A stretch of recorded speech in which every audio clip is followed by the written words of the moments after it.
Okay. Hello, everybody. Welcome back to the Angel Baby Show. I'm Elise. And I'm Ava Lynn. We have very exciting news today. I think it was our last episode. We were talking about Elise auditioning for Rocky Horror, a total Halloween-esque vibe. And she got the role. She got the main role. Elise, do you want to talk a little bit about the role that you got? Yes, thank you. I'm so excited. I think, as I've mentioned before in acting, there's so much rejection, and I was really wanting this part, and I kind of got very into it and was like talking about it all the time, and like I'm very like superstitious, so I was doing weird like there was this TikTok thing and it said repost this for good luck, and I reposted it, and I never post on TikTok, so I really embarrassed myself, but it worked out. And so yeah, so I really wanted to play Janet Weiss. She's the fiance to this guy Brad. I'll kind of get into the show more later on, but I really wanted her role specifically. I love like one of the songs she sings in it. And I had no idea what was going to happen. And I found out on like a Tuesday night at like 11 p.m. And I was so excited because I haven't been in a play in a really long time. And that's what I did in middle school and high school. And being part of a cast and just being a part of a show makes me so happy. So yeah, but for this segment, we're just gonna kind of get into kind of, kicking off the beginning of October and spooky season. We're gonna talk a little bit about Rocky Horror, because I didn't know anything about it when I auditioned, and I knew of it. I had an idea of it. I've seen Glee where they kind of feature it in the episode, but I did a little bit of research, and it's very interesting because it's really unlike any other musical or production that I've seen before. Ava, what do you know about, because I feel like we had the same level of knowledge about it. Like, what are your thoughts on it? What do you picture? What do you know about it? I definitely picture like an interactive crowd. I've heard that before, that when you watch the show, the actual crowd like yells things or like throws things at the performers. That's kind of something that I've heard. I've definitely heard it's like a cult classic. People in the crowd get dressed up. And that's something I'm excited for, just as an audience member, because I've gone to a lot of plays, a lot of musicals, especially Elise's plays, and I love them, but I'm kind of excited to get dressed up, like just with the performers. So that's what I've heard about it. And then also, I've also seen the Glee episode where they're kind of like, Brad, Janet, Brad. I don't know. It's Yeah. very strange. It's very unconventional, but Yeah. I'd love to hear more about it because I think I'm still a little bit confused on what actually is going on. Yeah, no, it's kind of just an interesting thing. And for anyone that's curious about it, is in a show, wants to see it, this is just a little bit of a backdrop. So it's a comedy slash horror musical. And I think it generated a lot of popularity with the 1975 movie. So the movie is called The Rocky Horror Picture Show, but the musical, the original musical, is just called The Rocky Horror Show. And so I didn't know this, but so the musical came out in 1973. The movie came out in 1975, but the musical itself is a tribute, and it's kind of a parody and a tribute to the old science fiction and like horror B movies from the 1930s on to like the 1960s. So kind of like those old like Frankenstein movies and those really old black and white ones. And so it's kind of like mocking it, but also like a love letter to it, which I love that because I don't know, Ava, do you ever remember in like Greece that old black and white movie called like The Blob or something? Like those really Oh old yeah, like yeah. horror movies from like the 50s. So I think that's kind of, it's a little bit of a spoof because everything is so over the top and kind of funny. But so the story is about, and this is where my part comes in, a young engaged couple. So I'm Janet and I'm engaged to Brad, and the car breaks down near this castle and it's raining, and they're just very like straight-laced, kind of like dorky people, and they decide to go inside this castle and get a telephone to seek for help. And obviously, when they get to the castle, they find a huge group of very peculiar people, and they're celebrating some sort of annual convention. And this is where Dr. Frankenfurter comes in, and he's a mad scientist. And okay, get ready for this. He's an alien transvestite from the planet Transsexual in the galaxy of Transylvania. So, Oh my you God. got all that. But he's like the main guy, and he's just putting himself out there. Well, I mean, he's a transsexual, so he's just this very, and I guess the actor really killed it. It was like his first screen debut, and he was just so authentic and crazy that like got famous from this role. But he has created a living muscle man named Rocky in his laboratory. And by the way, the man that they use to play Rocky is just like a beautiful specimen of like supreme beauty, right? And so the film just kind of that's where it takes off, and it gets kind of crazy. There's really great songs in it, like Time Warp, science fiction double feature, Damn It Janet, and then I sing Touch It, Touch It, Touch Me.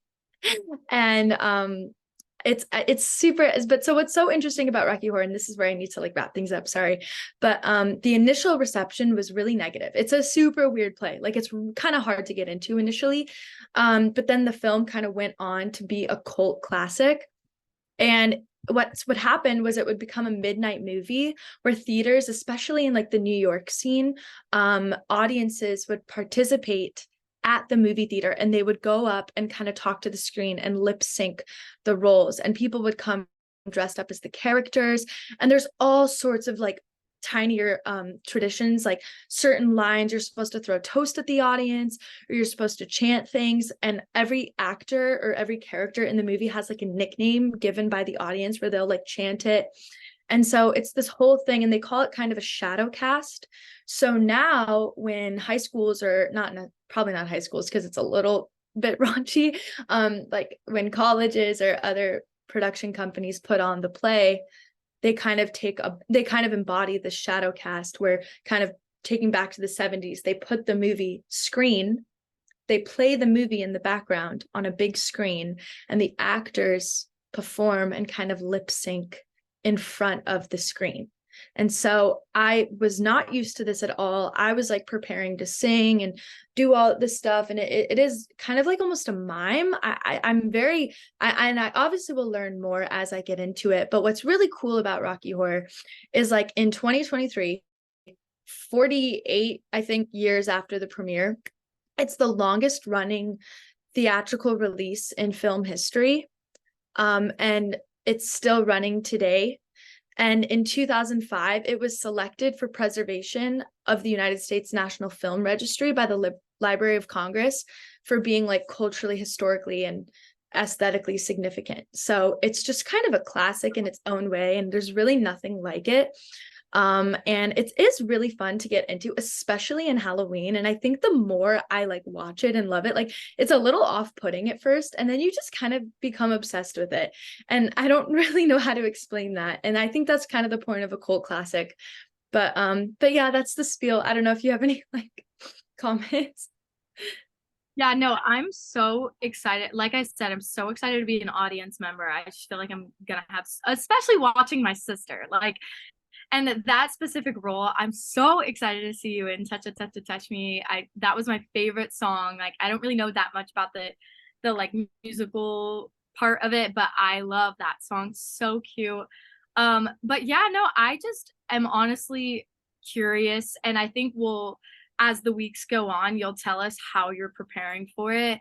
But I know there's a lot of like nudity, and it's very like sexual too. So we'll definitely get into that, I think, as the weeks go past, like you as a performer, how you like almost disassociate in a way where you're like, I don't feel comfortable as a person doing this, but I feel comfortable as a performer doing it. So I think that'll be something interesting that we'll be keeping track of in the next couple of weeks. But I'm so excited. Congratulations, Elise, on Rocky Horror. I'm really excited to watch it. I think before we head off, we're kind of giving life updates a little bit. I'm in school right now, and then I work for the alumni office, and I work for the supply shop. So it's kind of like pretty much all of the like official CMC merch. And I'm actually the new like brand ambassador for CMC. And so I'm kind of like joking about the influencer life. Like I kind of have this weird relationship with like posting things for brands because I don't feel like I'm an influencer, but brands like want me to post. So um I'll kind of keep you updated with that. They just gave me a new like cropped like sweater. So I'll be posting in that. Well, you were cracking me up because you needed the supply shop. You're the female ambassador, but they were looking for male ambassadors. And Yeah. I get a text from Ava because I'm a senior and she's a sophomore. And it's like, do you know any males at the campus that are seniors that are low key like Instagram baddies, Insta baddies? And I was like, and so I just like forwarded the text to my group chat because I didn't know anyone, and everyone was like, what do you need this for, like an Insta baddie? But it is, I think the world of influencing, like, it can't, especially when like people know you and you have friends that follow you, and then you're like kind of doing it almost as like a form of work. It can be kind of awkward because people always will like make fun of you, but I think deep down people like low key, they all like, I think, stalk your page and like want to see you and like love to brag that you're verified on Instagram. So it's kind of a double, Well, yeah, no, I mean it's definitely weird at this school too, because I think the school's a little bit more, it's way less of like Instagram and social media and way more just like academics. And not that Instagram can't be like, you can't be academic if you're on Instagram, but there's not a lot of people here that like do Instagram the way that like I do. I almost use it as like a resume. And actually, Elise and I, later in the episode after our interview, we're going to be talking about our muse profiles, something that the school has given us. It's a really great like portfolio. So stay tuned for that, because I think if you're a student and doing something in career or have something that you want to put on like an actual visual like platform, Muse is a really great way of doing that. So stay tuned for that little plug for the rest of our episode. But yeah, no, I think it's kind of hard to just put yourself out there in like a professional way on Instagram, because Instagram now especially has taken such like a casual route where you're just posting photo dumps and you're posting like a selfie with your dog, and it's kind of like gone in the opposite way in a weird way. What do you so it's just how do you because what I love about your Instagram, Ava, is you do blend between like you'll have some gorgeous model shoot in a formal gown, and then you'll post like a selfie on like the computer screen time with like your dog, super casual, kind of blurry, black and white. Like you definitely do a good job mixing. Also, like I notice a lot of influencers, they post all photos of themselves. It's just me, brand, clothes, I'm hot, etc. But you post like family photos, you post baby photos, you post scenic pictures of like the ocean. It really does feel like a mix between work and life for you. Do you ever have moments where you just want to make it like fully influencer, or do you like including both? If anything, it's like the opposite. I just want to take down all of like the modeling and everything like that and just make it like a private Instagram. Because I think I definitely battle like between keeping my life really private and then keeping my life really public. Especially after The Voice, I just feel like a lot of people like want to know, oh, like what songs, what are you doing now? And actually, speaking of The Voice, our interview today is a voice contestant on this new season. So I'm sure she's going to be an amazing person to talk to about this as well, like social media, what she's doing to promote herself while also like keeping her integrity just as a person. Yes. But yeah, no, I definitely think there's like a lot to be said about having a public yet private life at the same time, just as like a teenager, especially people that have a lot of followers, like our old friends from North Carolina, they're like TikTok stars. And sometimes I'll just text them and be like, hey, like, how are you doing? Because there's 100,000 comments and half of them are positive, half of them are negative. So I usually try and check in with them every so often. But anyway, I'm rambling. We talked a lot this introduction about Elise's role on Rocky Horror, me being a brand ambassador influencer for our small little LA school, and also just getting excited about talking. Yeah. And then also just talking to our interview today, interviewer, Interviewee. interviewee, I believe. interviewee today. I think you pronounce it Sarah, so Mara. So we'll be talking to her in just a few. So stay here, and the Angel Baby Sarah, Show with Ava Lynn. What season Yes. of this is The Voice? Season 24. Season 24, yeah. Mara Justine. I know, it's She's crazy. from New Jersey, so I'm very excited to talk to her. Me too. Me too. Okay, well, we'll see you guys after the break. This is the Angel Baby Show. I'm Ava Lynn.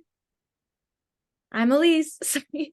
I was like, And we'll wait. see you in just a little bit. Bye. Bye.